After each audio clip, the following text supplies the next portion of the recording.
नमस्कार, मी राजेश क्षीरसागर, विभागीय अध्यक्ष, कोल्हापूर विभागीय मंडळ। आज इयत्ता 10वीचा बोर्ड परीक्षेचा निकाल राज्य मंडळाने ऑनलाईन पद्धतीने घोषित केलेला आहे आणि या निकालाचं गुणपत्रक विद्यार्थ्यांना घेता येणार आहे। ऑनलाईन त्याची प्रिंट सुद्धा मिळणार आहे। शिवाय डिजी लॉकरमध्ये सुद्धा त्यांचा निकाल उपलब्ध करून देण्यात येत आहे। आताच झालेल्या ज्या परीक्षा आहेत, ज्या फेब्रुवारी आणि मार्च 2026 मध्ये झाल्या, त्याच्यामध्ये एकूण 2476 शाळांमधील विद्यार्थी या परीक्षेला कोल्हापूर विभागीय मंडळांतर्गत बसलेले होते आणि 362 परीक्षा केंद्रांवरती ही परीक्षा घेण्यात आली। जिल्हा न्याय जर आपण विचार केला तर चालू वर्षी कोल्हापूर विभागीय मंडळांतर्गत सातारा जिल्ह्याचा निकाल 95.71%, सांगलीचा निकाल 93.56% आणि कोल्हापूर जिल्ह्याचा निकाल 96.67% आहे। असा एकंदरीत कोल्हापूर विभागीय मंडळाचा निकाल 95.47% आहे। मागील वर्षी म्हणजे मार्च 2025च्या परीक्षेमध्ये कोल्हापूर विभागीय मंडळामध्ये 96.87% एवढा निकाल लागलेला होता। म्हणजे चालू वर्षी निकालामध्ये 1.40% इतकी घट झालेली आपल्याला दिसून येते। रिपीटर विद्यार्थ्यांच्या बाबतीत पाहिलं तर आपण 31.0% विद्यार्थी उत्तीर्ण झालेले आहेत। शिवाय मुलं आणि मुली यांचा जर आपण विचार केला तर त्याच्यामध्ये मुलींचं उत्तीर्णतेचं प्रमाण 3.50%ने अधिक असल्याचं आपल्याला दिसून येतं। त्यानंतर निकाल घटण्याचं एक कारण आहे, ते महत्त्वाचं कारण म्हणजे कोल्हापूर विभागीय मंडळामध्ये कॉपीमुक्त अभियान अतिशय प्रभावीपणे राबवण्यात आलेलं होतं आणि जवळपास सर्वच परीक्षा केंद्रांवरती सीसीटीव्ही प्रत्येक वर्गखोलीत बसवण्यासाठी आम्ही केंद्रांना सूचना दिलेल्या होत्या। एकूण 10 केंद्रांमध्ये सीसीटीव्ही कॅमेरे प्रत्येक वर्गखोलीत बसवलेले नव्हते। तिथे मात्र आम्ही सर्व केंद्र संचालक आणि सर्व स्टाफ वेगळ्याने आपण तिथे दिला होता। म्हणजे कॉपीमुक्त अभियानाची प्रभावी अंमलबजावणी, त्याच्याच जोडीला आपण बोर्ड परीक्षेचा राजमार्ग ही अभिनव पुस्तिका शाळा आणि ज्युनियर कॉलेजसाठी तयार केलेली आहे, ज्यामध्ये शाळांनी वर्षभर करायचं प्रशासकीय कामकाज, शैक्षणिक कामकाज आणि परीक्षापूर्व उपक्रम याची सविस्तर माहिती दिलेली आहे, जेणेकरून निकालामध्ये गुणवत्ता येईल किंवा दर्जा वाढेल।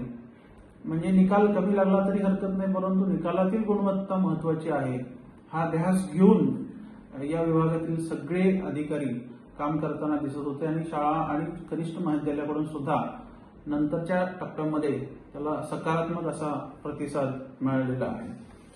शिवाय आणखी सांगायचं झालं तर या विभागामध्ये केवळ 2 गैरप्रकार या परीक्षेमध्ये निदर्शनास आले, तेही सांगली जिल्ह्यामध्ये होते। सातारा किंवा कोल्हापूर जिल्ह्यात एकही कॉपी प्रकार किंवा गैरप्रकार निदर्शनास आलेला नाही। मागील 10 वर्षांच्या निकालाची जर आपण टक्केवारी पाहिली तर कोल्हापूर विभागीय मंडळ सातत्यानं कोकणाखालोखाल दुसऱ्या क्रमांकावर आपल्याला या 10वीच्या निकालामध्ये दिसून येतं। एक अपवाद जर आपण पाहिला 2021चा, तर त्या वर्षी 4थ्या क्रमांकावर कोल्हापूर विभागीय मंडळ होतं। आणखी काही वैशिष्ट्य याच्यामध्ये आपल्याला पाहता येतील। त्याच्यामध्ये आम्ही समुपदेशकांची नियुक्ती केलेली होती आणि त्याचा चांगला उपयोग विद्यार्थ्यांना होताना दिसतोय।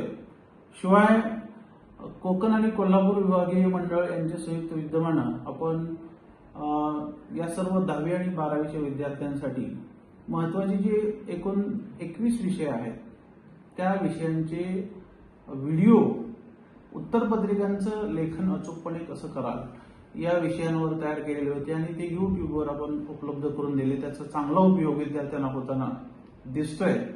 शिवाय काही परीक्षा विषयक जे कामकाज चालतं त्या सर्व विषयांचे पण स्वतंत्रपणे व्हिडिओ आपण राज्य मंडळाकडे पाठवले होते। राज्य मंडळाने तेही YouTubeवर प्रसिद्ध केलेले आहेत। शिवाय आपल्या कोल्हापूर आणि कोकण विभागीय मंडळाच्या मधील विद्यार्थ्यांसाठी विभागीय मंडळ स्तरावर सुद्धा आपण ते प्रसिद्ध केलेले आहेत।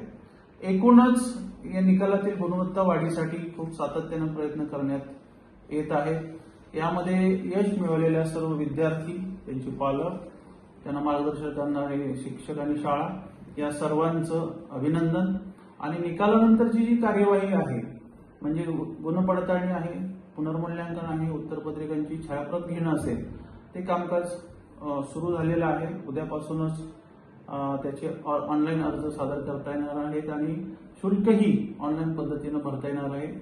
त्यासाठी सविस्तरपणे आपण राज्य मंडळाच्या संकेतस्थळाला भेट द्यावी. परीक्षेच्या कामकाजासाठी ज्यांनी ज्यांनी सहकार्य केलं त्या सर्वांना या ठिकाणी मी धन्यवाद देतो. त्यामध्ये जिल्हा दक्षता समित्या आहेत, शिक्षण विभागातील सर्व यंत्रणा आहे, आम्हाला मार्गदर्शन करणारे सर्व वरिष्ठ अधिकारी, या सर्वांना मी धन्यवाद देतो. पुन्हा एकदा सर्व विद्यार्थ्यांचं या ठिकाणी अभिनंदन करतो. नमस्कार.